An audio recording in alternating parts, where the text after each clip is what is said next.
Bismillahirrahmanirrahim. Assalamualaikum warahmatullahi wabarakatuh. Halo semuanya. Saat ini saya sudah bersama dengan Bapak Iwan, pelaku usaha berupa rumah kado yang menjual mainan, seragam, dan juga alat tulis kantor.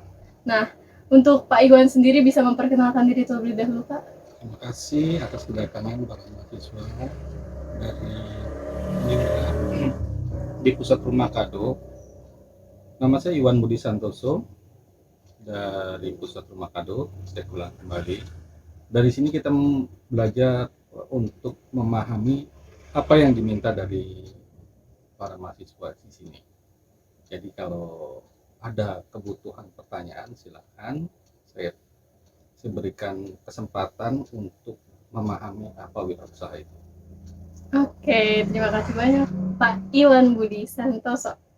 Untuk pertanyaan pertama, Pak, bagaimana awal mula Bapak melakukan usaha pusat rumah kado ini? Ya, terima kasih. Ini termasuk pertanyaan yang penting dan mungkin harus dipahami oleh semua dari anak-anak mahasiswa yang menurut saya itu penting untuk kebaikan suatu bangsa. Karena proses suatu bangsa besar itu diawali dengan 10% adalah wirausaha dan sisanya kalau bisa jangan sampai menjadi karyawan. Intinya seperti itu. Jadi pengembangan wirausaha itu dimulai dari niat kita. Pertama yang dinamakan visi dan misi. Visinya apa? Misinya apa? Kalau di dalam keluarga itu visinya adalah buat keluarga dan misinya mensejahterakan keluarga.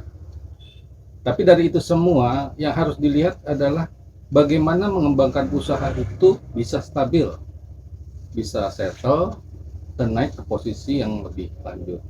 Dari mungkin kecil masuk menengah langsung ke besar. Itu mengenai ada berbagai macam proses dan itu harus dipahami dahulu sebelum terjun ke wirausaha. Ada beberapa aspek bidang, yang utama itu adalah rasa mencintai dari wirausaha itu. Jadi apapun kondisinya nanti bisa kita berusaha bertahan dengan kondisi di luar, karena ada dua sisi yang harus dipahami, yaitu sisi makroekonomi yang dari luar dan mikroekonomi. Kalau mikroekonomi sudah dipelajari atau makroekonomi juga harus dipelajari. Jadi tolong dipahami itu. Jadi saya tidak terlalu memperlebar ke masalahnya. Seperti itu. Nah, baik Pak Iwan. Untuk awal mulanya sendiri, gimana sih sampai bisa kepikiran pengen buka pusat rumah kado tuh? Alasannya apa? Ya, karena saya sebelumnya itu bekerja dan itu sangat membosankan. Sudah lama dan saya rasa itu bahkan saya anggap sudah cukup telat. Karena dahulu juga waktu saya muda adalah sebagai wirausaha. Tapi saya masuk ke dunia kerja itu mungkin bisa untuk memahami ya dari sisi kemanusiaan. Dari situ berbagai macam bidang dikuasai, dari accounting, keuangan, pemasaran, macam-macam. Tapi dari itu semua saya akhirnya terjun ke wirausaha setelah masuk jenjang S2 manajemen keuangan. Dari situ saya belajar bagaimana memahami wirausaha itu bisa mengembangkan sampai seumur hidup kita. Bukan sampai jangka waktu tertentu, yaitu 55 tahun kalian sudah keluar dari kantor dan itu udah habis. Tapi kalau wirausaha itu sampai kamu semua itu meninggal, intinya seperti itu. Tapi harus dipahami juga wirausaha itu tidak semudah apa yang dipikirkan. Harus banyak aspek, baik itu aspek dari ide, gagasan, lalu bagaimana aspek bertahan materi keuangannya, pemasarannya harus dilihat, lalu bagaimana biaya itu tidak melebihi dari pendapatan kita, baru itu aset.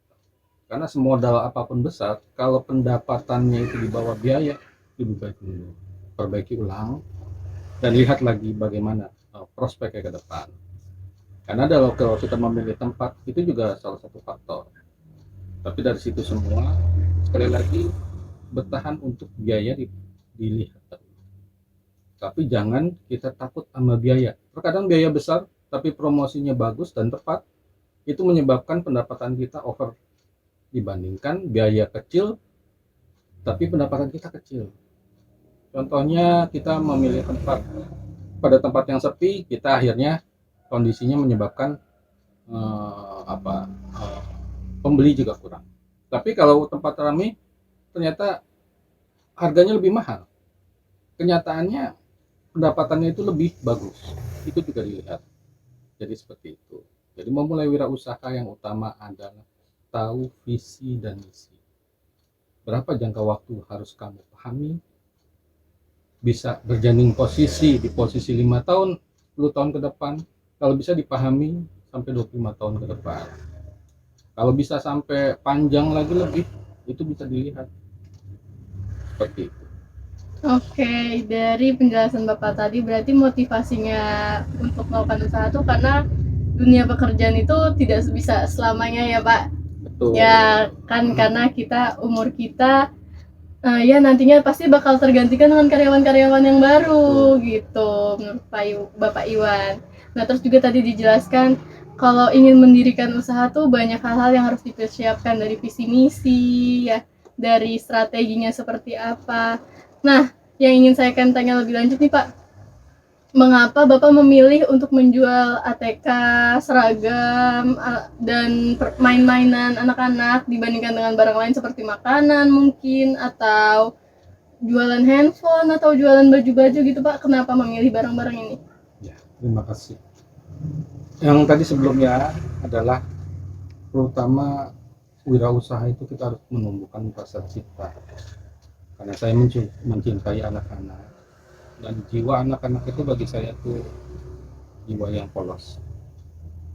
Oleh sebab itu saya mengembangkan bagaimana itu semua bisa terjadi. Jadi wirausaha itu tidak jauh dari rasa cinta. Bahkan dengan cinta itulah semua akan bisa tercapai apa yang diri kalian semua inginkan. Jadi jangan berpikir cinta dalam skup yang pendek, yaitu antara hubungan pacar, hubungan anak ke ibu, bapak, atau hubungan kepada family. Tapi cinta itu bisa masuk ke dalam wirausaha. Semakin kuat cintamu, maka semakin kuat rasa memiliki dan kuat bertahan. Oke, berarti karena Bapak suka anak-anak, jadi relevan ya Pak, mainan, Betul. ATK, Dan seragam yang utama, anak-anak. jangan lupa bahwa melihat prospek ke depan itu bukan hanya dalam sisi itu saja. Tapi misalnya suatu contoh, kamu punya wirausaha seperti ini, segmen pasarnya mana yang harus dipilih? Pasar mana? Terus tempatnya di mana? Itu kembali lagi pada proses yang tadi. Visi misi ada, setelah visi misi yang masuk seperti itu, kita harus bisa mengembangkannya bagaimana bertahan. Bukan hanya saat ini, tapi bagaimana inovasi-inovasi itu hadir. Dari situ awal mula saya ceritakan, awal mula seperti saya ambil mainan, langsung masuk ke ATK, langsung masuk ke seragam, karena itu betul-betul kebutuhan yang dibutuhkan oleh masyarakat itu di posisi mana, itu yang saya utamakan. Dan permintaan terus meningkat, dari situlah baru barang sudah ada. Karena ide-ide itu pengembangan dan pengetatan biaya itu ditujukan untuk memperbesar wirausaha. Dan goalnya jangan lupa visi dan misi, kembalikan lagi tadi. Kalau lingkup yang kecil itu dalam bentuk keluarga, kesejahteraan keluarga. Tapi kalau lingkup besar, kamu bisa menghasilkan karyawan-karyawan dan memberikan nafkah yang lebih baik. Seperti itu. Oke, berarti nambah lagi tuh yang harus dipersiapkan ya Pak. Dilihat Betul. juga segmen pasarnya tuh harus kayak tertujunya kemana, kayak gimana. Nah Pak, untuk legalitas sendiri, selama Bapak mendirikan usaha nih, susah nggak sih Pak untuk membuat legalitas usaha? Itu pertanyaan bagus. Jadi setiap usaha itu harus ada legalitas. Karena satu akan berhubungan dengan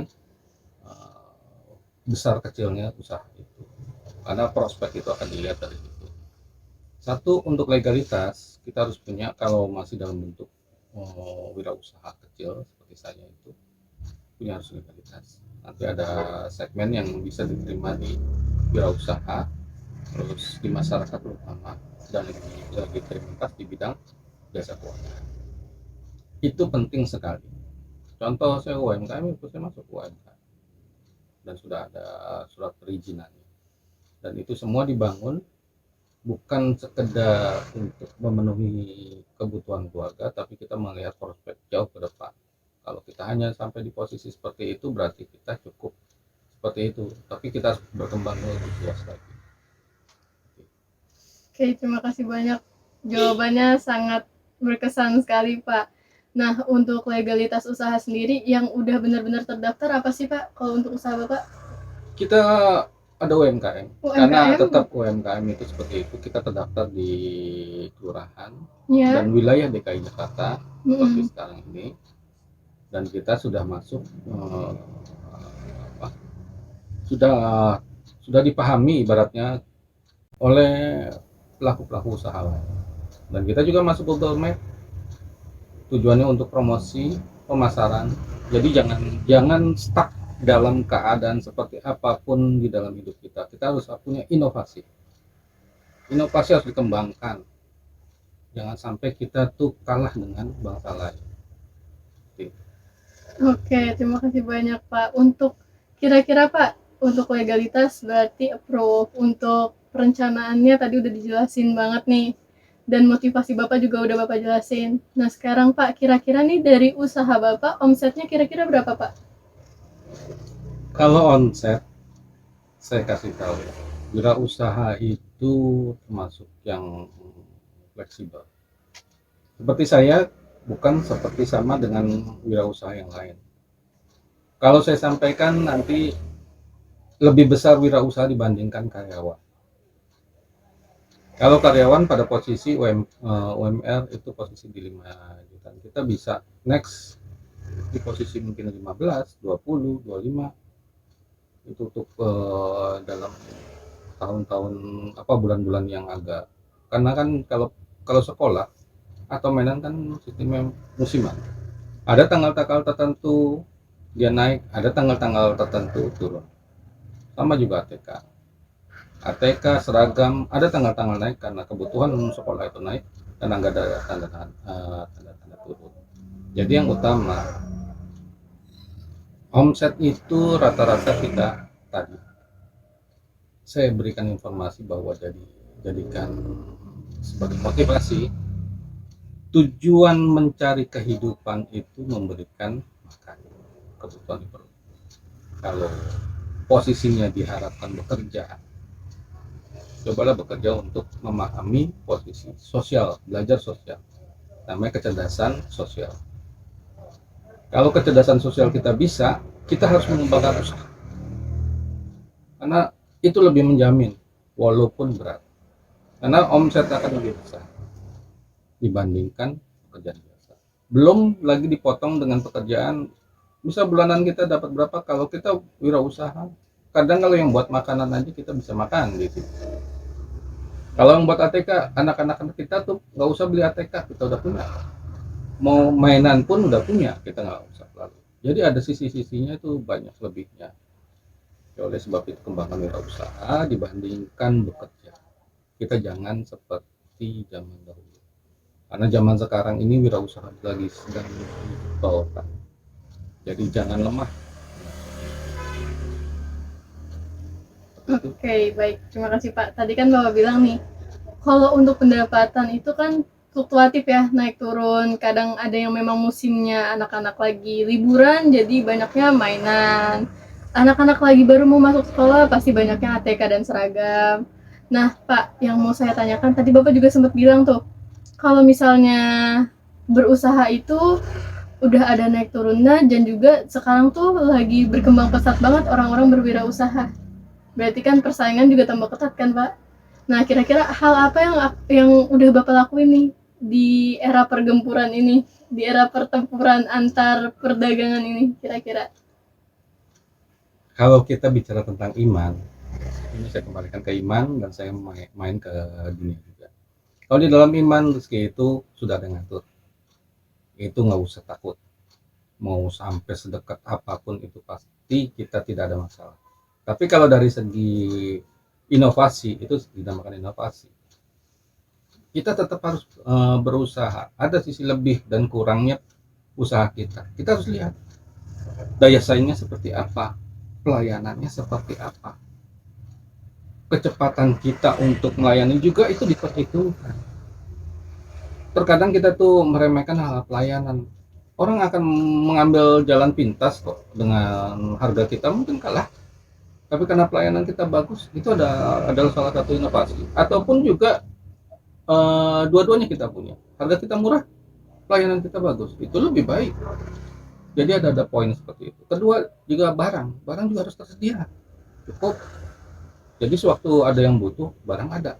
Jangan kita gunakan wirausaha itu sebagai kebutuhan, keinginan kita, itu bahaya.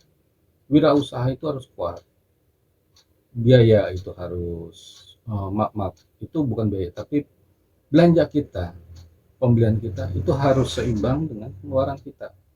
Maksud pengeluaran barang itu seperti apa, biaya seperti apa. Jadi nanti jangan sampai posisi kemarin terjadi stuck ekonomi, semua langsung turun, ambruk semua. Bukan karena apa, ya memang dengan kondisi itu sepi, kondisinya tidak baik atau apa. Tapi kalau kita jangan ketakutan masa depan. Yang kita hadapi itu hari ini adalah menentukan buat masa depan. Tapi kalau kamu nggak menikmati hari ini, berarti kamu ketakutan masa depan kapan kamu menikmati, seperti itu. Dan juga jangan mundur ke belakang ketakutan oleh masa-masa lalu atau apa, itu udah nggak apa, tidak logis. Jadi nikmati hari ini, jalani, dan esok kita tata, seperti itu.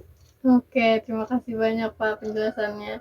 Tapi tadi Bapak sempat menyinggung tentang inovasi. Kita harus berinovasi, ya kan, untuk bertahan dalam adanya persaingan di antara dunia bisnis gitu. Nah, inovasi apa sih yang udah pernah Bapak lakuin untuk di bisnis Bapak sendiri? Kalau inovasi itu banyak, saya jelaskan. Salah satunya menurunkan harga untuk membackup harga yang lain. Mungkin harga yang lain kita jatuh murah, ataupun segmennya kita mungkin cuma sekedar dapat biaya sesuai dengan harga kita beli, tapi kita bisa menaikkan dengan biaya yang lain. Misalnya bukan biaya, tapi Pengeluaran. kita menjual dengan barang yang lebih baik di posisi yang lain. Jadi ada memang salah satu inovasi yang mungkin belum dipahami dan mungkin ditutupi oleh yang lain, tapi bagi saya itu saya buka semua. Tujuannya apa? Sewaktu kita menutupi itu nanti ilmunya berkembang. Lebih baik salah satu diturunin, yang lain bisa kita buka. Oke, terima kasih banyak Bapak inovasinya yang sudah Bapak jelaskan. Nah Pak, yang ada 2 pertanyaan lagi. Untuk satu pertanyaan saya ingin bertanya, apa sih yang membedakan usaha Bapak dengan usaha-usaha yang lain, kira-kira apa Pak? Yang paling jelas usaha kita bertahan dengan cukup kuat bukan karena kita merasa lebih hebat dari yang lain, tapi kita memberikan pelayanan dengan mencintai mereka semua. Karena saya anggap sebagai pembeli itu ada raja, dan betul saya akui sebagai raja, dan saya cintai mereka semua dan berikan pelayanan yang terbaik dengan harga yang terbaik.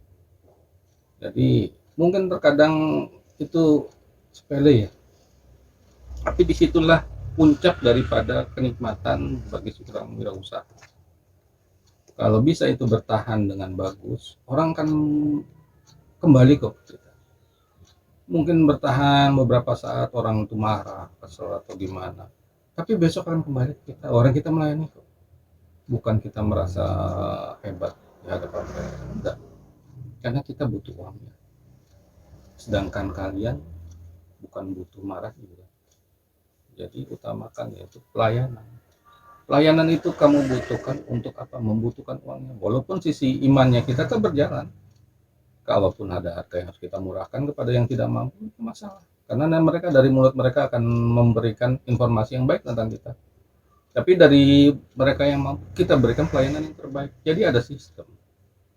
Pertama, bagi mereka yang mampu, berikan rasa mereka dihargai, dihormati, bahwa kita tahu apa yang mereka mau.